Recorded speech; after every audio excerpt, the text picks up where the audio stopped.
খলিফাতুল মুসলিমিন হযরত ওমরের জামানায় এক লোক বাঁশি বাজায়া রাস্তার মোড়ে মোড়ে মজমা করতো, গান গাইতো। আমাদের দেশেও গ্রামগঞ্জে আগে দেখা যাইতো, ইদানিং কালে কম দেখা যায়। সুরেলা কণ্ঠে গান গাইতো, আর মজমায় লোকজন জড়ো হইত। এরপরে টাকা পয়সা যা পাইতো এই দিয়ে তার জীবন জীবিকা চলতো। এমনি ভাবে গান করতে করতে বয়স হয়ে গেছে 80 বছর। 80 বছর বয়স হয়ে গেছে, বৃদ্ধ হয়ে গেছে।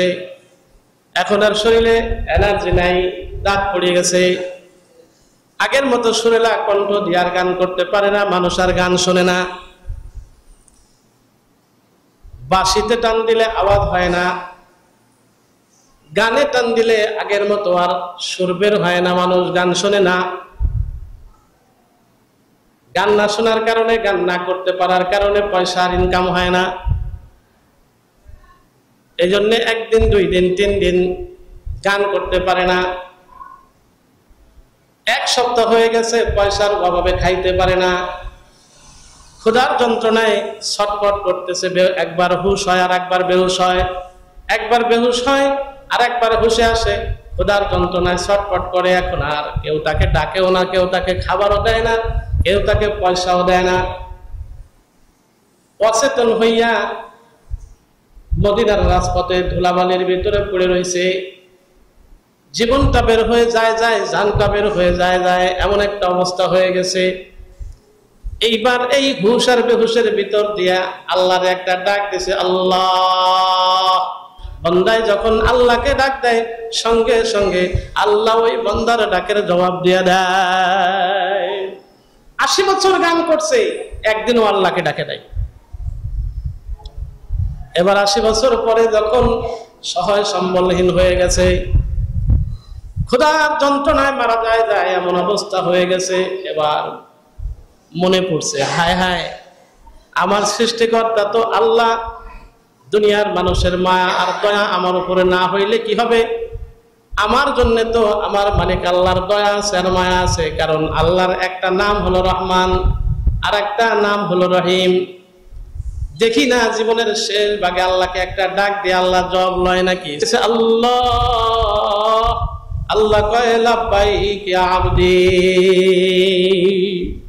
কি হয়েছে বল? কয় আল্লাহ 80 বছর বয়স হয়ে গেল, গান করতাম, পয়সা পাতি পাইতাম, সুরেলা কণ্ঠ ছিল, গানের টান দিলেই মজমায় শত শত লোক জমা হয়ে যাইতো। এখন আর গান করতে পারি না, পয়সা আমার ইনকাম হয় না, খোদার খাদ্যদ্রব্য কিনতে পারি না, খাবার কিনতে পারি না। খাবারের অভাবে প্রাণটা যায় আজকে 7 দিন না খায় রইছি। মালিক গো, তুমি মেহেরবানি করে আমার জীবনের গুনাহ মাফ করে দাও, আর আমার জন্য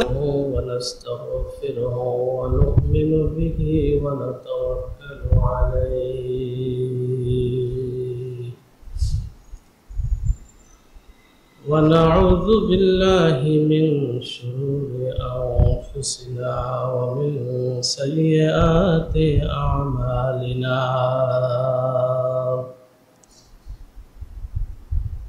من يهده الله فلا مضل له ومن يضلله فلا هادي له وأشهد أن لا إله إلا الله وحده لا شريك له لا ضد له ولا ند له ولا مثل له لا خالق إلا الله ولا مالك إلا الله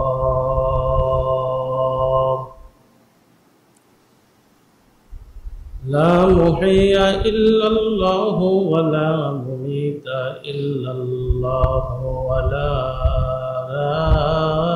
رازق إلا الله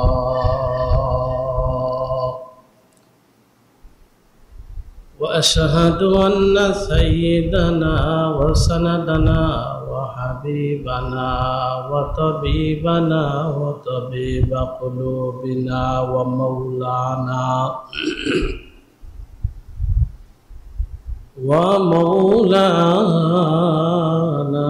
محمدا عبده ورسوله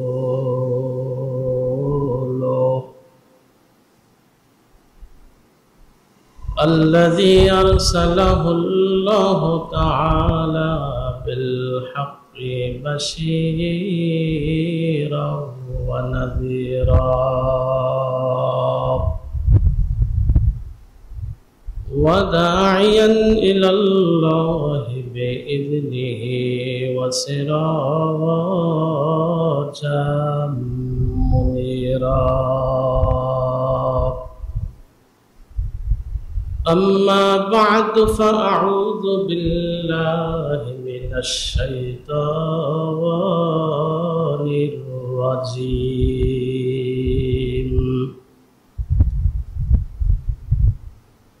بسم الله الرحمن الرحيم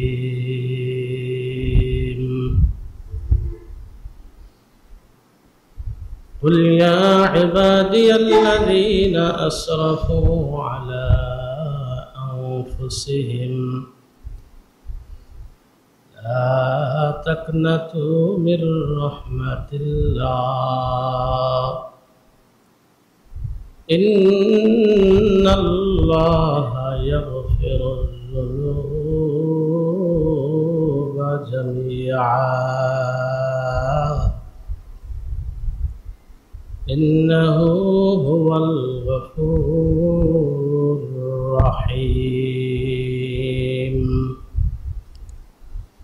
صدق الله مولانا العظيم وقال النبي صلى الله عليه وسلم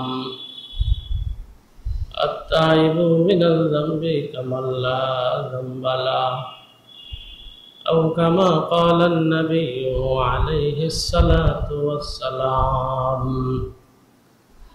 وصدق رسوله النبي الكريم ونحن على ذلك لمن الشاهدين والشاكرين والذاكرين والحمد لله رب العالمين وسلم تسليما كثيرا كثيرا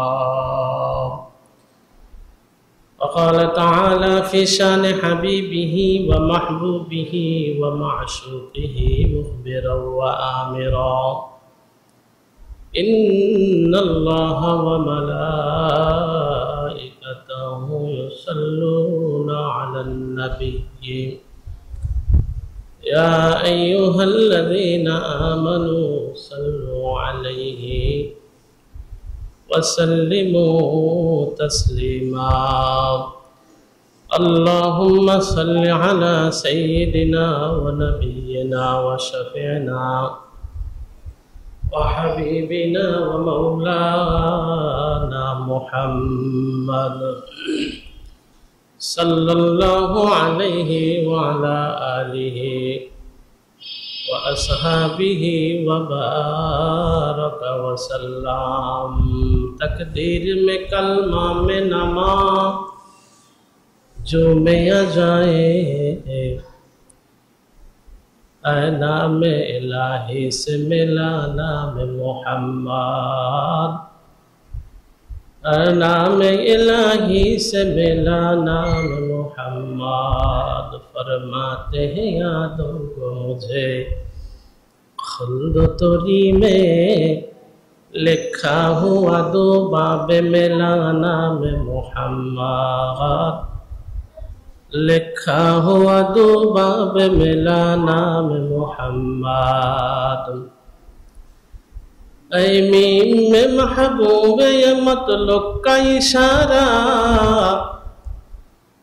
اے میم میں محبوب یہ مطلق کا اشارہ پھر کیوں نہ ہو محبوب خدا نام محمد फिर क्यों न हो महबूब खुदा नाम मोहम्मद। मोहम्मद अरबी है व नबी, मोहम्मद अरबी है व नबी। रास्ते पे सोआ आलम हुआ उसकी पैदाइश उजाला, आलम हुआ उसकी पैदाइश उजाला। अल्हम्दुलिल्लाह, अल्लाह पाक के दरबार असंख्य शुक्र। सैयदुल अंबिया शफी आजम रहमत आलम जनाब मुहम्मदुर रसूलुल्लाह সাল্লাল্লাহু আলাইহি ওয়াসাল্লামের উপর যার আগমনে আদার ঘুরছে মানবতার দিগন্তে নতুন সূর্যের উদয় হয়েছিল। উম্মতের মুক্তির জন্য যে নবী উম্মতেরই হাতে তায়েফের জমিনে রক্ত ঝরিয়েছেন, ওহদের ময়দানে দান্দান মোবারক শহীদ করে দিয়েছেন। উম্মতের মুক্তির জন্য যে নবীর শ্রেষ্ঠত্বের কান্নায় হাজারিত আল্লাহ পাকের আরশে আজিম দুলত সেই নবী, শেষ নবী, শ্রেষ্ঠ নবীর শ্রেষ্ঠ উম্মত করে আল্লাহ পাক আমাদেরকে মঞ্জুর করছেন। সেজন্য আর একবার শুকর আদায় করে সকলে মিলে বলি আলহামদুলিল্লাহ। আল্লাহ পাক বলেন, মানব জাতিকে আমি আল্লাহ পাকের গোলামি করার জন্য বানাইছি। আবার এই মানব জাতি সৃষ্টি করতে যাইয়া আমি আল্লাহ নিজের কুদরতি হাত দ্বারা এদেরকে বানাইছি। আবার এদেরকে বানাইয়া এদের ভিতরে, এই মানব জাতির ভিতরে অনেকগুলি রিপুও আমি দিয়ে দিছি। কাম, মোহ, লোভ, লালসা, হব্বেজা, হব্বেমাল ইত্যাদি ইত্যাদি রিপু দিয়ে আমি মানব জাতিকে বানাইছি। আমি জানি বান্দা গুনাহ করবে, শয়তানের ধোকায়ও পড়বে। এ কারণে আমি আল্লাহ তওবার দরওয়াজা খোলা রাখছি, তওবার একটা অপশন রাখছি।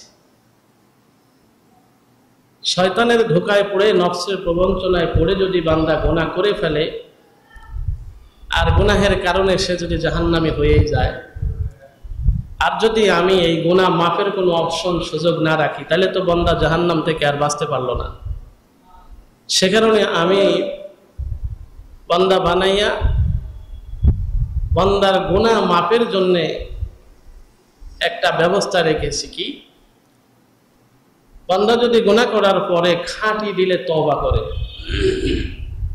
খাঁটি দিলে তওবা করে আর বলে যে আল্লাহ আমার ভুল হয়ে গেছে, গুনাহ হয়ে গেছে, আমি আর সামনে কোনোদিন গুনাহ করব না, তো আল্লাহ বলেন এমন তওবাকারী বান্দা, এমন তওবাকারী বান্দার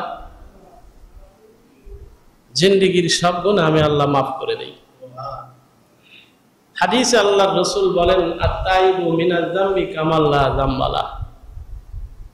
আসমান সমপরিমাণ গুনাহ করছে, জমিন বরাবর গুনাহ করছে, সাগর মহাসাগরের পানি বরাবর গুনাহ করছে, অথবা এত বেশি গুনাহ করেছে যে গুনার হিসাবই করা যায় না। এত পরিমাণ গুনাহ করার পরেও যদি বান্দা খাঁটি দিলে তওবা করে, আল্লাহ গুনাহ হয়ে গেছে আর সামনে কোনোদিন আমি গুনাহ করব না, তাহলে আল্লাহর রাসূল বলেন আল্লাহ সঙ্গে সঙ্গে ওই বান্দার জিন্দেগীর সব গুনাহ মাফ করে দেয়। শুধুই তাই নয়, আল্লাহর রাসূল বলেন, আত-তাইবু মিনাজ যামবি কামাল লা যামবা লা, আও কামা ক্বালা an-নবী আলাইহিস সালাতু ওয়াস সালাম। তাই কোন বান্দা গুনাহ করছে আসমান বরাবর, জমিন বরাবর,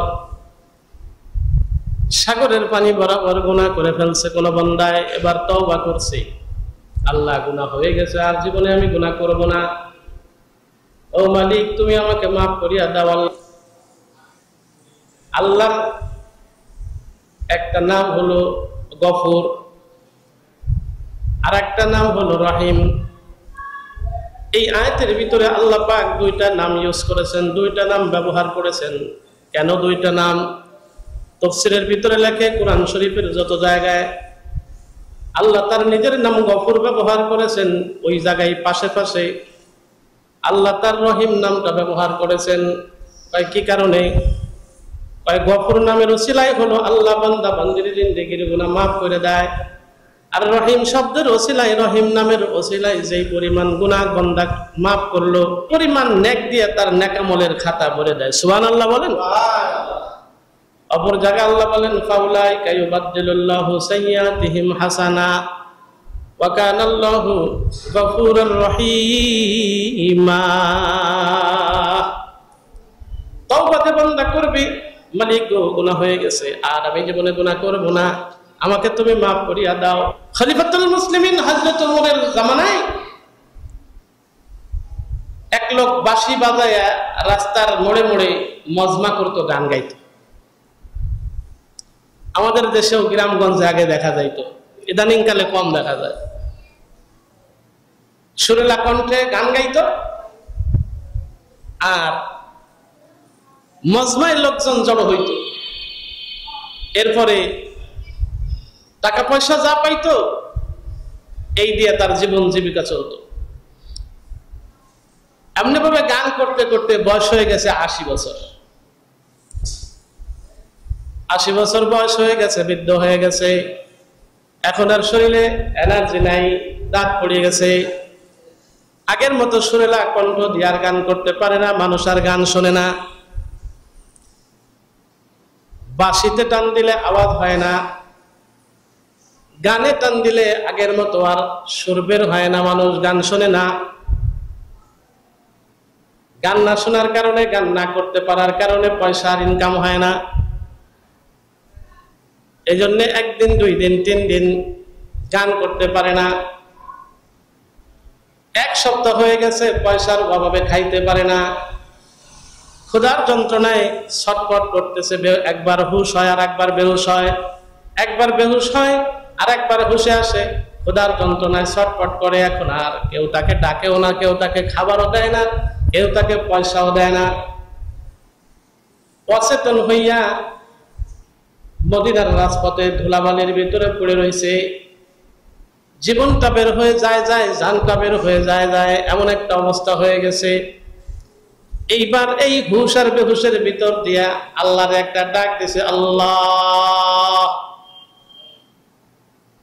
আল্লাহ সঙ্গে সঙ্গে ওই গায়কের ডাকের জবাব দিছে, বলুন সুবহানাল্লাহ।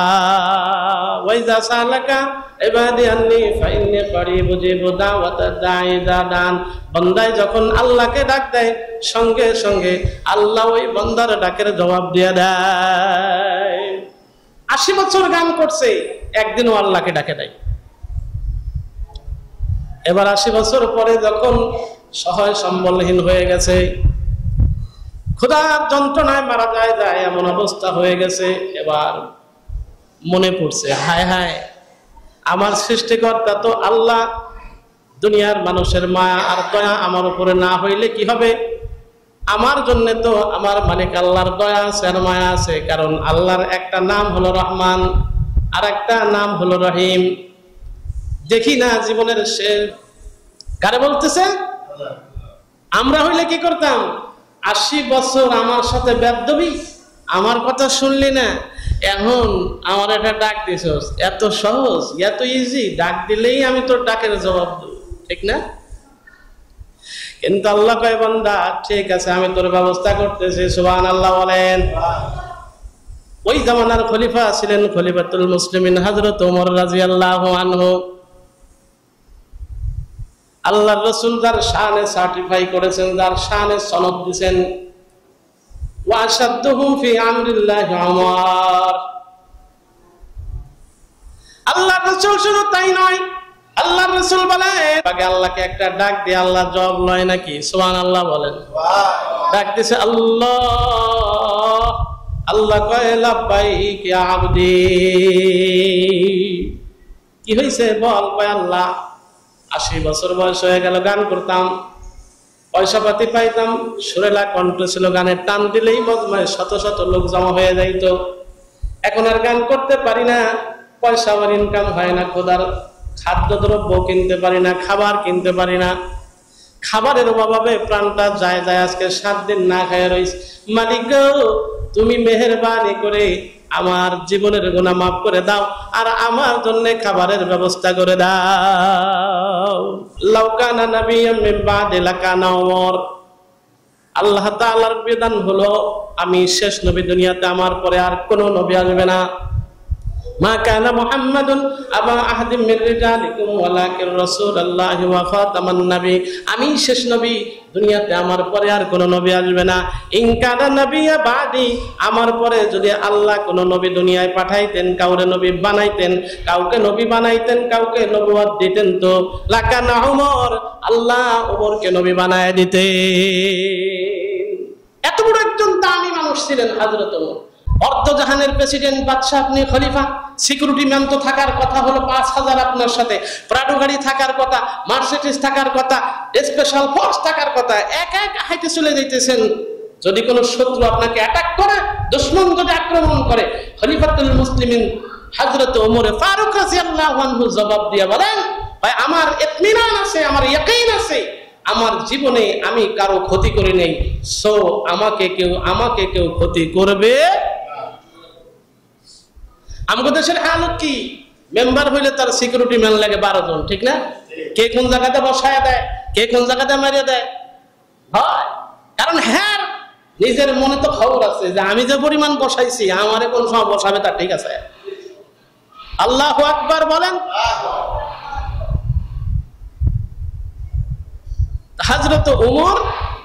হযরত ওমরের জামানার ঘটনা, উনি ওয়াকিয়াতের ভিতরে লেখা হয় জোহরের নামাজ পড়ে খায়া উনি ঘুমাইতেছিলেন, বিশ্রাম করতেছিলেন। আল্লাহু আকবার বলেন। জোহরের নামাজ পড়ে উনি বিশ্রাম করতেছিলেন, তো ওনাকে স্বপ্নে দেখানো হইতেছে। আওয়াজ ভিতরে হয়? ওনাকে স্বপ্নে দেখানো হইতেছে, আল্লাহ স্বপ্নে দেখাইতেছে কি, অমুক জায়গায় আমার একটা পেয়ারা বান্দা, আমার একটা মহাব্বতের বান্দা আজকে 7 দিন পর্যন্ত না খেয়ে রইছে, তুমি যাও তাড়াতাড়ি তার খাবারের ব্যবস্থা করো। সুবহানাল্লাহ বলেন। তাড়াতাড়ি যাও তার খাবারের ব্যবস্থা করো। আমার একটা পেয়ারা বান্দা স্বপ্নের ভিতরে দেখানো হইতেছে, স্বপ্নের ভিতরে লোকেশন দেখানো হয়েছে, স্বপ্নের ভিতরে মানুষের চেহারাটা দেখানো হয়েছে। আল্লাহু আকবার বলেন। খলিফাতুল মুসলিমিন হযরত ওমর ঘুমানো ছিলেন, দুপুর বেলায় খায়া একটু রেস্ট করা, এটাকে হাদিসের ভাষায় কাইলুলা বলা হয়, এটাকে সুন্নাত বলা হয়। সকালবেলা খাইয়া ভারী কাজ করা সুন্নাত, ভারী কাজ করা সুন্নাত। দুপুর বেলা খাইয়া স্বল্প সময় রেস্ট করা সুন্নাত। আর রাতের বেলা খাইয়া কমপক্ষে 40 কদম হেঁটে তারপরে বেডে যাওয়া সুন্নাত। বর্তমান বৈজ্ঞানিকরা এটা অ্যানালাইসিস করে বলছে, হ্যাঁ কি কারণে 1400 বছর আগে, 1500 বছর আগে ইউনিভার্সাল প্রফেট মুহাম্মদুর রাসূলুল্লাহ সাল্লাল্লাহু আলাইহি ওয়াসাল্লাম এই কথা বললেন। এটাকে গবেষণা করেছে, এটা নিয়ে এই কথা নিয়ে অ্যানালাইসিস করে এর একটা সামারি বের করেছে, তারা একটা ফিনিশিং বের করেছে। তারা বলেছে সকাল বেলায় মানুষটা যত শক্তিশালী হোক না কেন, যত ইয়াং হোক না কেন, যত রোগমুক্ত স্বাস্থ্যবান হোক না কেন, সকাল বেলায় খেয়ে যদি লোকটা রেস্ট করে তাদের শরীরের ভিতরে অলসতা এসে যাবে, কর্মস্থলে ঠিক মতো যোগ দিতে পারবে।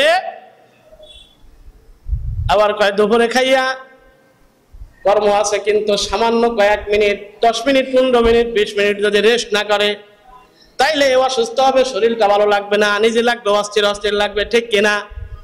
দুপুরে খাওয়ার পরে 10 মিনিট 15 মিনিট রেস্ট করলে আবার শরীরটা ঠিক হয়ে যাবে। সুবহানাল্লাহ বলেন। উম্মত রাতের বেলায় খাওয়ার পরে তুই যতই পেট ভরে খাস না কেন, খাওয়ার পরে 40 কদম হেঁটে যদি তুই বিছানায় যাইতে পারে, 100% আমি মহা সংবাদদাতা, আমি আল্লাহর রাসূল বলতেছি, যে পরিমাণ যত পরিমাণ খাস না কেন তোর খাবারগুলো 100% হজম হয়ে যাবে।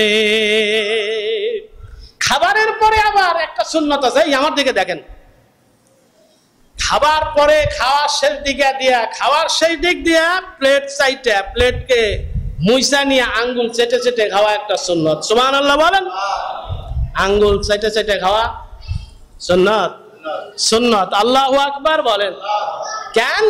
আল্লাহর রাসূল কয় এই খাবারের শেষ ভাগে দিয়া যদি আঙ্গুলগুলো চেটে চেটে খাও, তাতে এতে জিহ্বায় রস বেশি হয়। জিহ্বায় কি হয়? আর ওই রসটা ডাইজেস্টের সহায়ক হয়। আল্লাহু আকবার বলেন।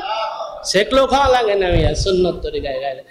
আর গলা পর্যন্ত খাওয়া তো, পুরো পেট ভরার পরেও গলা পর্যন্ত খাওয়া তো সুন্নত নাকি? কথা বলেন, সুন্নাত, খেলাফে সুন্নাহ। পাকস্থলীর ধারণ ক্ষমতার 3 ভাগের 1 ভাগ খাদ্য দ্রব্য খাওয়া সুন্নাত। আল্লাহু আকবার বলেন। আর ফাঁকা রইল কয় ভাগ? 2 ভাগ। আর 1 ভাগ পানি খাবেন, তাহলে ফিলাপ হইল কয় ভাগ? 2 ভাগ। আর বাকি রইল কয় ভাগ? 1 ভাগ টোটালি ফ্রি থাকবে। টোটালি যদি 1 ভাগ ফ্রি থাকে তাইলে হজম হইতে সহজ হবে, ডাইজেস্ট হয়ে যাবে। আল্লাহু আকবার বলেন। মনে করেন মৌলবীরা বোধহয় কিছু জানে না, না? ওই মিয়া, আল্লাহর রাসূল কয় লিকুল্লি তিবিয়ানান লিকুল্লি শাই, ও বান্দা, এমন কোন সাইড নাই যে সাইডে এলেম, যে সাইডের জ্ঞান আল্লাহ পাক আমাকে দেয় নাই। আল্লাহ দুনিয়া এবং আখিরাতে চলার জন্য যত এলেম দরকার সব এলেম আল্লাহ নিজে আমাকে দান করেছে। বলুন সুবহানাল্লাহ। বলবেন হুজুর বক্সিং খেলার এলেমও কি আল্লাহ তার বন্ধুরে দান করেছে? হ্যাঁ, 100%। সুবহানাল্লাহ বলেন। রাসূলের জামানায় এই বক্সিং মানে কুস্তি খেলার প্রচলন ছিল খুব বেশি। এখনো আছে না? আছে কিনা? টিভি চ্যানেলে দেখা যায় না? বিশাল বিশাল একটা। আপনারা বোধহয় কেউ দেখেন না নাকি? একজনও দেখেন না? তৎকালীন আরবের সব থেকে বড় বীর নাম হলো রোকানা। নাম কি? এ সব থেকে বড় কুস্তিগির ছিল। হ্যাঁ, কয় আল্লাহর রাসূলকে কয় তোমার সাথে একটু কুস্তি খেলতে চাই। সুবহানাল্লাহ বলেন। আল্লাহর রাসূল মুসকে আয়েশা কয় তুমি? হ্যাঁ, আমি তো আরব জাহানের বর্তমানে সব থেকে বড় বীর আর পালোয়ান। মোহাম্মদ আলী কেলে ছিল না, জানা আছে? মোহাম্মদ আলী কেলে। আমি তো আরব জাহানের বর্তমানে বড় বীর। রোকানা, তোমার সাথে কুস্তি খেলার দরকার নাই আমার, কারণ তুমি কেন, তোমার মতো হাজার রোকানা আসলে আমার বাম হাতের আমার শুধু বাম হাতের শক্তির সাথে পারবা না, কুলাবা না। মনে করেন ফরিদপুরের স্টেডিয়াম মাঠের মতো একটা জায়গা নেওয়া হয়েছে। কুস্তি খেলবে কে? একজন হলো আরবের সব থেকে বড় বীর, অপর সাইডে তার প্রতিদ্বন্দ্বী হলো, তার এন্ট্রি প্লেয়ার হলো ইউনিভার্সাল প্রফেট মুহাম্মদুর রাসূলুল্লাহ সাইয়্যিদুল কাওনাইন খাতামুল মুরসালিন আখির আহমদ বুদ ফখরুল আউয়ালিন ইমামাল আউয়ালিন আল আখিরিন বহর সাদকা রাহমাতাল লিল আলামিন শুদ ওয়াজুদাত রাহমাতাল লিল আলামিন মসজিদে উশুদ হামারু ইয়ে জমিন। রোকানা রেডি হয়েছে, আল্লাহর রাসূল রেডি হয়েছে, চতুর্পাশে পাড়ি দিয়ে উৎসুক জনতা ভিড় করছে। সুবহানাল্লাহ বলেন। কুস্তি খেলবে, কি খেলবে? কুস্তি খেলবে। রোকানা আল্লাহর রাসূলকে কয় তুমি আগে আমারে ধরবা না আমি তোমার আগে ধরব। আল্লাহর রাসূল কয় আমি কি ধরবো, তুই আমারে ধর। আল্লাহর রাসূল বাম হাত দিয়ে একটা ধাক্কা দিছে, সিটটা যায় 40 হাত দূরে পড়ছে। সুবহানাল্লাহ বল। কোন হাত দিয়া? আরবের লোকেরা রোকানারে ধিক্কার দেয়, বাপ লইয়া গেছো, বাংলাদেশ শুধু একটা ধাক্কা দিয়েছে মুহাম্মদুর রাসূলুল্লাহ 40 হাত দূরে যায় সিটটা পড়ছো, তুমি কি পালোয়ান হইছো? রোকানা কয় আরে আমি তো একটু প্রথমে টেস্ট করে দেখলাম, আসল ভাব তো নেই, এবার শক্তি নিয়ে নেই না, শ্বাস মাস নিয়ে নেই দম, তারপরে যাইতেছি। দেখো একটা ধাক্কা দিয়ে 80 হাত দূরে মুহাম্মদকে ফেলাই দেবো। নাউজুবিল্লাহ বলেন। আর আস্তে করে বলেন নাউজুবিল্লাহ। এইবারে ফুল স্পিডে আইছে, আমার দিকে দেখেন, ফুল স্পিডে আইছে রোকানা। আসার পরে আল্লাহর রাসূলকে ধরবে, ইন্দিমিন টাইমে আল্লাহর রাসূল বাম হাত দিয়ে আরেকটা আবার দ্বিতীয়বার একটা ধাক্কা দিছে, এইবার 60 হাত দূরে যায় পড়ছে। বলুন সুবহানাল্লাহ। আর রোকানার মতো বীর পালোয়ানের মতো 4000 শক্তিশালী যুবকের শক্তি আল্লাহ তার বন্ধুর গায়ে দিছিল। খন্দকের যুদ্ধ শুনছেন? খন্দকের যুদ্ধে মাটি কাটতেছে, সব সাহাবী মিলে মাটি কাটে, যুদ্ধ হবে কাফের বেঈমানদের সাথে। প্রোটেকশনের জন্য সাহাবীরা কেটে দিতেছে, কিছু সাহাবী কাটে, কিছু সাহাবীরা ঝাঁকা মাথায় করে নিয়ে মাটি অন্য জায়গায় ফেলে। আল্লাহর রাসূলও নিজে মাটির ঝাঁকা মাথায় নিয়েছে। বুখারীতে জলদে সানি বাবুল মাগাজির ভিতরে এই বর্ণনা আসছে। তাই রাসূলের গায়ের ভিতরে রুমাল ছিল, মাটির ঝাঁকা মাথায় নিচে, মৃদু বাতাস আসছে, শরীর থেকে রুমালটা পড়ে গেছে জমিনের ভিতরে। আজকে 7 দিন হয়ে যায়, কোনো খাবার জোটে নাই, বাসা বাড়িতে রান্না হয় নাই, না খাইয়া পেটে পাথর ভাবছি, খোদার যন্ত্রণাকে চাপা দিয়ে রাখছি। ওই মিয়া, আমাদের বাসায় তো একদিন রান্না না হইলে সব মৌলবীগিরি শেষ, হুজুরগিরি শেষ, মুফতিগিরি শেষ, পীরগিরি শেষ, মুহাদ্দিসগিরি শেষ, ঠিক কিনা?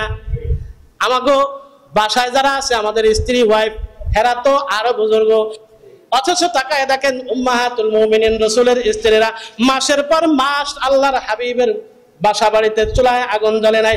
একজন মহিলা ও একজন স্ত্রীও আল্লাহর রাসূলকে কখনো ধিক্কার দেয় নাই। বলুন সুবহানাল্লাহ। মুসকে হাসে কয় আমার যাকাত তুমি নিবা? হ্যাঁ আমার মাথায় দেন। কয় না না, আমার যাকাত যদি তোমার মাথায় দেয় সাহাবে, তাইলে তুমি সঙ্গে সঙ্গে আলু ভর্তা হয়ে যাবা। সাহাবী এসকাল করে কয় হুজুর বুঝলাম না, আপনার মাটির জাকা আমার মাথার ভিতরে নিলে আমি আলু ভর্তা হয়ে যাবো, গইলা যাবো কেন? কারণ কি? আপনার জাকাও যেমন আমার জাকাও যেমন, আপনিও যে এরকম জাকায় মাটি নিতেছেন আমি ওই রকম জাকায় মাটি নিতেছি। আপনার জাকাটাও যেই মাপের, আমার সেই জাকাটাও সেই মাপের। কিন্তু আল্লাহর রাসূল কয় না না, ও সাহাবী শুনে রাখ, আকৃতিতে দেখতে তোর জাকা আর আমার জাকা সমান, দেখতে তোর জাকার মাটি আর আমার জাকার মাটি সমান মনে হইতেছে, কিন্তু প্রকৃতিতে ফার ডিফারেন্স। তোর জাকার ভিতরে যে মাটি আছে, আমার জাকার ভিতরে যেই পরিমাণ মাটি আছে, তোর জাকার মাটি আর আমার জাকার মাটি যদি কম্পেয়ার করা হয়, তাহলে তোর জাকায় আমার মাটি ঢেলে দিলে তোর জাকার 100 জাকা পরিমাণ মাটি হবে আমার জাকা।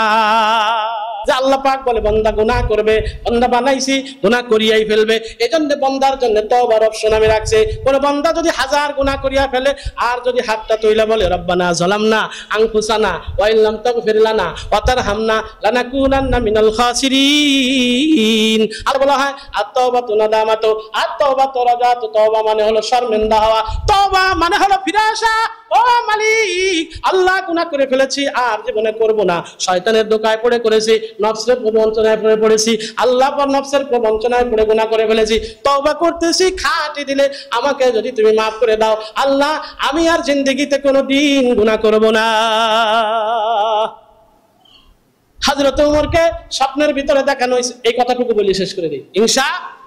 হযরত ওমরকে স্বপ্নের ভিতরে দেখানো হয়েছে, ওমর যাও, কে স্বপ্নে দেখায়? আর আওয়াজ করে বলেন কে? আল্লাহ স্বপ্নে দেখাইতেছে। হাদিসে আল্লাহর রাসূল বলেন রুইয়াল মুমিনে সিত্তু আর বাউনা মিনান নবুওয়া, নবীদের উপরে যে আল্লাহ ওহী নাযিল করতেন, ওই ওহীর যে গুরুত্ব আর মুমিনরা যে স্বপ্ন দেখে, ওই মুমিনের স্বপ্ন আল্লাহর রাসূলের উপরে ওহী নাযিল হওয়ার 46 ভাগের 1 ভাগ গুরুত্ব রাখে। তার মানে হলো মুমিনের স্বপ্নটাও ওহীর একটা অংশ, আর আপনার স্বপ্ন একরকম নয়, ঠিক কিনা? হযরত ওমর উঠে দৌড় শুরু করছে, সুবহানাল্লাহ বলেন। স্বপ্নের ভিতরে যেই প্লেস দেখানো হয়েছে, স্বপ্নের ভিতরে যেই স্পট দেখানো হয়েছে, ওই জায়গায় গেছে। এবার হযরত ওমর ডানে বামে তাকায়, সামনে পিছনে তাকায়, দেখে আল্লাহ বললেন আমার এক পেয়ারা বান্দা, আমার এক মাহবুব বান্দা 7 দিন না খায়া বলে মরুভূমির গাই, আল্লাহর পেয়ারা বান্দা দেখা যায় না। এখানে তো দেখি একজন গায়ক ঘুমায় রয়েছে। গায়ক হযরত ওমর তো জানে এটা গায়ক, মদিনার অলি গলি ঘুরে ঘুরে গান গায়, এটা আবার আল্লাহর ওলি হবে কেমনে? হযরত ওমর কনফিউশনে পড়ে গেছে। কি আল্লাহ আমার স্বপ্নে দেখাইলো, ওই জায়গায় দেখাইলো, ওই জায়গায় যাও, আমার এক পেয়ারা বান্দা আজকে 7 দিন ক্ষুধার যন্ত্রণায় অস্থির হয়ে বেহুশ হয়ে মরুভূমির ধুলাবালির ভিতরে পড়ে রয়েছে, তার খাবারের ইয়ারজ করো ওমর। হযরত ওমর কি করবে? বারবার যখন চিন্তা ভাবনা করতেছে, ইন দি মিন টাইমে আল্লাহ হযরত ওমর উপরে ইলহাম করছে, ওমর কনফিউশনের কোনো দরকার নাই, যাকে দেখতেছো ওই গায়কই আমার পেয়ারা বান্দা, আমি আল্লাহ নিজে কুদরতি হাত দিয়া কিছু সময় আগে ওর নামটা আমার ওলির দপ্তরে উঠায় নিছি। আউলিয়ারা কারে উকবা ইখতিয়ার, জাহেলারা কারে দুনিয়া ইখতিয়ার, মাইলে মোমেন সুয়ে মোমেন মিশাওয়াত, মাইনে কাফের সুয়ে কাফের মিশাওয়াত। এক জামানা সোহবতে বা আউলিয়া বেহতর সসি সাল ইমানি, মুহাক্কিক শুদ বখাকানি কে এক দম্বা খুদা बोदन बियद तख्त सुलाइमानी, गलत गुफ्ती खता कर दी हकीकत रानमी दानी के एक दम्बा खुदा बोदन बियद तख्त दो जहानी। হযরত ওমর কয় আল্লাহ তাই নাকি? কয় হ্যাঁ। কয় একটু আগে আমার কাছে এমন একটা মুনাজাত দিছে, এমন একটা তওবা করছে, আমি আল্লাহ দয়া পরশ হইয়া রহমান রহিম আল্লাহ ওর তওবা আমি কবুল না করে পারি না। ও ওমর, শুধুই ওর তওবা আমি কবুল করি নাই, আমি আল্লাহ নিজে কুদরতে হাত দিয়ে ওর নামটা ওলির লিস্টে উঠায় দিয়েছি। সুবহানাল্লাহ বলেন। হযরত ওমর কাছে গেছে, এবার কিতাবের ভিতরে লেখে, ওয়াকিয়াতের ভিতরে লেখে, গায়ক থরথর করে কাঁপতেছে, হায় হায় কে আইছে? যারে দেখলে ওই রাস্তা দিয়া মিস্টার ইবলিসও 40 দিনের ভিতরে হাঁটতো না। আল্লাহর রাসূলকে মাফ করে দাও। হযরত ওমর বলেন কি ধরে আনি ওটারে এখনই ফাইনাল করে এলে ওর সানডে মানডে ক্লোজ করে দেই হুজুর। এত মেজাজ বলিয়ামালা, এত মেজাজ হযরত ওমর ছিলেন। রাসূলের 1.5 লক্ষ সাহাবীর ভিতরে হযরত ওমর ছিলেন সবথেকে মেজাজওয়ালা বলিয়ামালা সাহাবী। সুবহানাল্লাহ বলেন। আর 1.5 লক্ষ লক্ষাধিক পয়গম্বরের ভিতরে সবথেকে মেজাজওয়ালা নবী ছিলেন মুসা কালিমুল্লাহ। আল্লাহু আকবার বলেন। 40 বছর পর্যন্ত উইদাউট ব্রেক সিনাই পর্বতের উপরে আল্লাহ তাআলার সাথে উইদাউট ভায়া মিডিয়া জিবরাইল ডাইরেক্ট আল্লাহর সাথে কথা বলছে। আল্লাহু আকবার বলেন। হযরত ওমর দাঁড়াইছে, এই কিরে ওইটা আমার কাছে। এবার গায়ক কয়, হায় হায় রে মরছি, কোন জ্বালায় পড়লাম, এ তো মালাকুল মউত আজরাইল, সেই তো ভয়ঙ্কর। ওমর আইসা পড়ছে। আল্লাহর রাসূল কয়, ওয়াশাদুহুম ফি আমরিল্লাহি ওমর। হযরত ওমর এত বড় শক্তিশালী। হযরত ওমরকে দেখা এবার বংশীবাদক গায়ক চিন্তা করছে মরছে আজকে। হযরত ওমরকে দেখে কাঁপতেছে। হযরত ওমর কয়, ভয় নাই, টেনশন নাই, চিন্তা করিস না, দাঁড়া। হযরত ওমর ধরে দাঁড়া করছে। কয়, আল্লাহ তাআলার কাছে তওবা করছস নি? কয়, জি হুজুর তওবা করছি। কয়, জানোস নি আল্লাহ তোর তওবা কবুল করিয়া তোর নামটা আল্লাহ নিজে ওলির হাতে ওঠা নামের লিস্টে উঠায় দিছে। আর আমাকে নির্দেশ করছে, আল্লাহ বলছে, ওমর তাড়াতাড়ি যাও, আমার বান্দা, আমার পেয়ারা, আমার ওলি না খায় থাকবে, এটা হয় না। আমাকে নির্দেশ করছে তোমার খাবারের ইন্তজাম করার জন্য, খাবারের ব্যবস্থা করার জন্য। আল্লাহর নির্দেশ পাই আসছি গায়ক, তুমি ভয় পাও না। এবার গায়ক কয়, হুজুর এই আমার দিকে দেখেন। গায়ক কয়, হুজুর আমার খাবারের প্রয়োজন নাই, আমার ভাত লাগবে না, আমার রুই মাছ লাগবে না, আমার পাঙ্গাস লাগবে না, আমার পোলাও লাগবে না, আমার কাশি বিরিয়ানি লাগবে না। কয়, তাহলে কি লাগবে তোর? কয়, হুজুর একটা জিনিস চাবো, দিবেন নাকি?